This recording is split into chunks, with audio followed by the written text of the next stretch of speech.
All right, so in the last lesson, you would have heard about the pros and the cons of SQL-based databases as well as NoSQL databases. But nothing is truer than having tried it yourself. So let's have a go at creating a database using a SQL-based database and seeing for ourselves exactly how it works. A great resource in terms of documentation for SQL is on W3 Schools. So if you head over to w3schools.com/SQL or just hit the tab here, then you can see all of the SQL or the structured query language syntax being documented here. And it's a really good guide on getting familiar with this essentially new programming language. The way that SQL works is you have these keywords such as select or from or create or table, and you tend to write them in uppercase. And using this structured query language, we can create tables, manipulate them, update, destroy, etc. Now, with every single type of database, the main things that you'll be doing with it is simply create, read, update, destroy. Or in database lingo, it's known as CRUD. So for every single database, the first thing to do is to get yourself used to doing CRUD using that particular database. So let's try it out with a SQL-based database. In the resources for this lesson, you will find a link to SQLiteonline.com.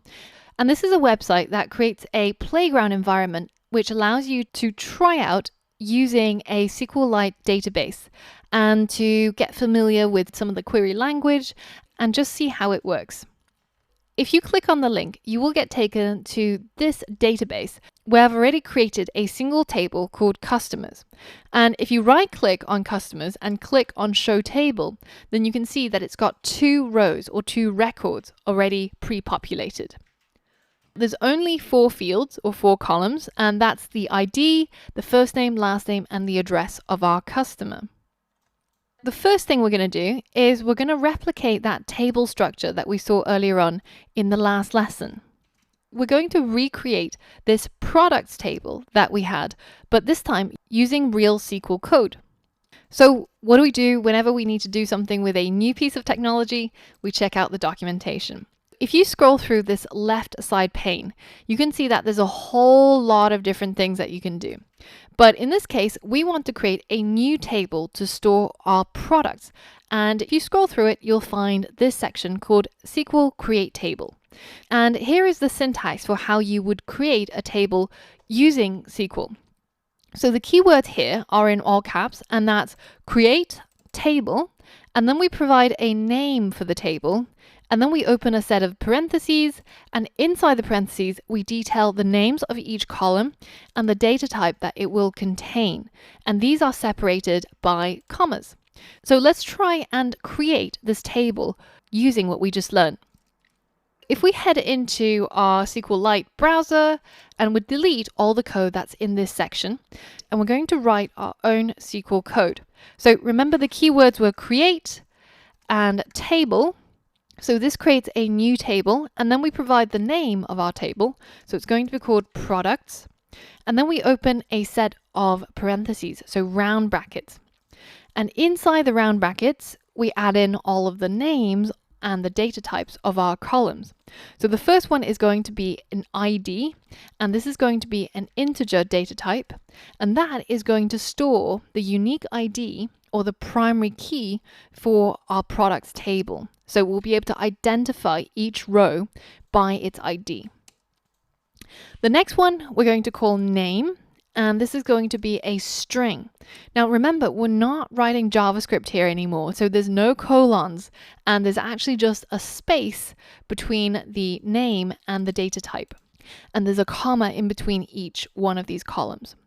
The next one we need to store is the price of a particular product. And so it's going to be called price, but the data type is actually going to be something slightly different because we want to store a data type that is going to hold a monetary value. If you head back to the documentation and you scroll all the way down, you can see that there's a reference for SQL data types. And there's loads and loads of different data types. The most commonly used ones are things such as string or text or characters of a particular size. So if you said char brackets 255, then it can only store up to 255 characters, and you can limit your data in that way. Now, if you scroll down to the number data types, you can see one of these is really applicable to us. We can use a data type such as money or even small money to save our data type. And this will make it formatted in the same way that most prices are formatted, with commas and decimal places. Let's go back and let's say that the data format for price is going to be of type money. The final thing that we're going to add to our schema, or the structure of our table, is something called a primary key. Again, scrolling through the documentation, you will find a section on SQL primary keys. And what this does is it allows a particular column to uniquely identify each record in a database. So that means that this record here with name of pen and price of 1.20 will be uniquely identified by this 1, and there won't be another product with the ID of 1. So whenever we say products with ID of 1, then it refers to one specific record. And to do this, we have to set a particular column as the primary key for the table. In order to do that using SQL, you can see that we have to write the words primary key, so these are special keywords, and then inside a set of parentheses, we specify the field that is going to be the primary key, which in our case is going to be this one called ID. So let's go ahead and add primary key and set a parentheses, and then the name of the field or of the column that is going to be the primary key. So in our case, it's again ID.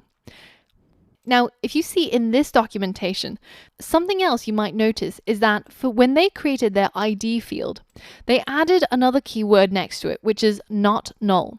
This guarantees that whenever new records are being created inside this table, if the record doesn't provide an ID, then it will not allow it to be created. So it cannot be null. And this makes a lot of sense when you're setting a field as a primary key, because if you had a record that didn't even have an ID, then that will be a big problem when you try to identify it later on. So let's go ahead and do that for our field as well. Let's make our ID field not null. Now that we've created the schema for our new table called products, we can go ahead, check to make sure that we've got a comma between each of these fields, that we don't have any colons anywhere, and then we can go ahead and click run. All going well, you should end up with a new table. Now, if you end up with some errors down here with error messages, then make sure you read the error message and take a look back at the video and make sure that you haven't got any typos anywhere and that everything looks exactly the same as what you see on the screen. So now let's go ahead and check out this table products. So let's click on show table, and you can see we currently don't have anything for our table. It's completely empty. So we have to add some data into it. The data that we want to add is an ID of 1, name of pen, and a price of 1.20. Let's head back to our documentation, and if you click on SQL Insert Into, then you'll find the documentation for how to add data or insert data into your table. As they say, there's two ways of inserting data. One is you write insert into table name, and then you provide the names of the columns that you want to insert data to, and then you provide the values one by one. Now, this is a little bit more roundabout. If you were to insert values for each and every single column, then you don't actually need this part, and you can simply just specify all the values. Let's go ahead and do that for our product table. So again, let's delete this line, and we're going to write insert into, and then the name of our table, which is products with an S, and then we're going to provide the values. And this is going to be contained inside a set of parentheses, and then we separate each of the values with a comma. The first value is going to be the ID, which is going to be 1. And then the second value is the string, that is pen. So because it's a string, it also has to be inside some quotation marks. And we're going to put the string, that is pen. And the last item is the price, which is £1.20, if you remember. So now check your code. Make sure that there's nothing at the end of the sentence, especially no semicolons, because this is actually expressed in SQL on pretty much the same line. It's a single line statement, but you'll often see it separated like this to make it easier to read. Once you've checked your code, go ahead and hit run, and that should have added this value into our products. So now, if you right-click on products and hit show table, we now have a single record. That is the product name pen, price £1.20, with an ID of 1. Now, if we wanted to skip a field, so for example, if we were to add another record, which is another product we have, which is pencil, but at the moment we haven't yet priced up the pencils, so we don't actually have a value for its price yet. If we wanted to insert into our table products, but we don't yet have the value for all of the columns, then you can simply open up a set of parentheses, as you see over here, and provide the names of the columns that you have values for. So we can insert into our products table the data that we have by specifying the columns that we have data for. So in this case, we have data for the column for ID as well as name, but that's it. We don't have the price data. And the values will be contained in a set of parentheses, and the ID will be 2, and the name will be the string, that is pencil. And now make sure you check your code, make sure that all the keywords are colored purple and in all caps, and then go ahead and hit run. And now when we show our products table again, then you can see this second record has an ID, has a name, but it doesn't have a price. Price is actually null right now. Now, remember earlier on when we created our products schema, so if you right click and say SQL schema, you can see that the ID field cannot be null.